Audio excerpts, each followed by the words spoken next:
Hi guys, पुन्हा एकदा mini ब्लॉगमध्ये मी सरचे स्वागत करतो आहे। आज चाललो आहे वज्रेश्वरी आईच्या दर्शनाला। निघालो आणि लगेच पावसाने जोर लावली। खूप एवढा जोराचा पाऊस की आम्ही भिजत भिजत वज्रेश्वरी मंदिराकडे पोहोचलो। बाईक लावली पार्किंगला ना, आईसाठी लगेच घेतली खणनारळाची ओटी। खणनारळाची ओटी घेऊन आम्ही चाललो मंदिराकडे प्रस्थान। मंदिराकडे निघालो आणि मंदिराच्या पायऱ्यांवरती झालो नतमस्तक आणि आईच्या दर्शनासाठी पायऱ्या चढत चढत वर गेलो। बघतो तर गर्दी खूप कमी होती आणि व्हिडिओ काढून देत नाही, लांबूनच मी व्हिडिओ थोडीशी शूट केली आणि आतमध्ये गेलो। आतमध्ये प्रवेश करताच आईचं दर्शन घेतला। खूप छान असं दर्शन झाला आणि मंदिरात प्रसाद घेऊन मंदिराच्या बाहेर निघालो।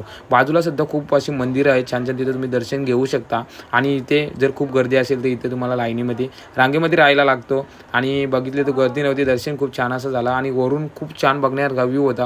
व्ह्यू बघितला आणि लगेच घरच्या रस्त्याकडे निघालो। आजचा व्लॉग तुम्हाला आवडला असेल तर लाईक करा, कमेंट करा आणि GPD यूट्यूब चॅनलला नक्कीच सबस्क्राईब करा। बाय बाय गाईज, जय हिंद, जय महाराष्ट्र।